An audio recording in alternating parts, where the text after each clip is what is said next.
क्या ऐसा हो सकता है कि भगवान श्री राम, जो अपने परम भक्त हनुमान को अपने प्राणों से भी अधिक प्रिय मानते थे, उन्हें भूल जाएं? ये सवाल जितना चौंकाने वाला है, उसकी कहानी उससे कहीं अधिक रहस्यमयी और गूढ़ है।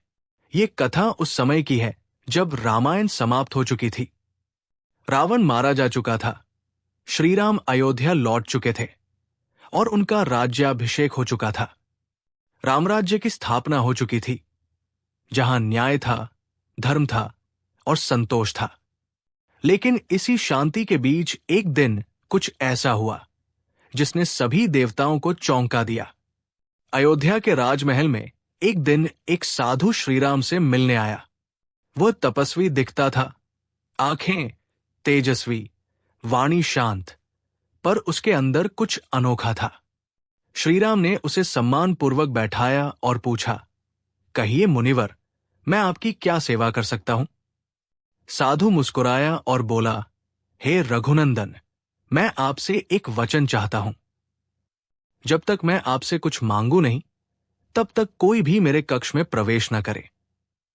यहां तक कि आपका कोई भी परमप्रिय सेवक, चाहे वो हनुमान ही क्यों न हो। श्रीराम ने तुरंत वचन दे दिया, क्योंकि वो अपने वचनों के लिए ही जाने जाते हैं। पर जैसे ही वो साधु श्रीराम के निजी कक्ष में गया, वहां एक अद्भुत घटना घटी।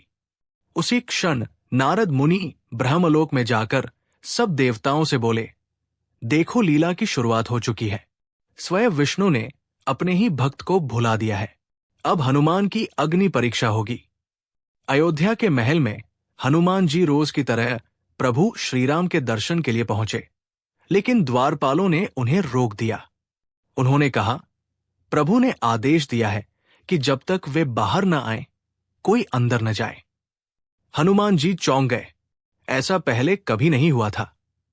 हर दिन श्रीराम स्वयं उन्हें बुलाते थे। हनुमान के बिना उनका एक भी कार्य पूरा नहीं होता था। हनुमान जी प्रतीक्षा करते रहे। एक दिन, 2 दिन, 3 दिन, पर श्रीराम का कोई संदेश नहीं आया। हनुमान जी ने सोचा, शायद मेरे किसी कर्म में दोष रहा होगा। उन्होंने उसी स्थान पर तपस्या शुरू कर दी, बिना अन्न, बिना जल, बस राम नाम का जप करते हुए। इधर श्रीराम उस साधु के साथ वार्ता में व्यस्त थे। लेकिन जैसे ही तीसरा दिन आया, उन्हें एक विचित्र बेचैनी महसूस हुई। हृदय विचलित हो उठा। तभी लक्ष्मण ने कहा, प्रभु, आज 3 दिन हो गए हैं, आपने हनुमान को नहीं बुलाया और वे भोजन, जल सब त्याग कर केवल आपका ध्यान कर रहे हैं। श्रीराम को जैसे कोई सदमा लगा। हनुमान? कौन हनुमान? क्षण भर को राम, जो साक्षात विष्णु थे, हनुमान जी को भूल चुके थे। यही उस साधु का उद्देश्य था। वो कोई साधारण व्यक्ति नहीं, बल्कि स्वयं ब्रह्मा की बनाई एक माया थी, जो श्रीराम की लीला की अगली कड़ी का कारण बनी। जैसे ही श्रीराम को स्मृति लौटी, उन्होंने तत्काल उस साधु के कमरे में प्रवेश किया और देखा, वहां कोई नहीं था। साधु अदृश्य हो चुका था। राम ने तुरंत हनुमान जी के पास जाकर उनके चरणों में सिर झुका दिया। हनुमान जी कुछ नहीं बोले। उनकी आंखों से अश्रुधारा बह रही थी।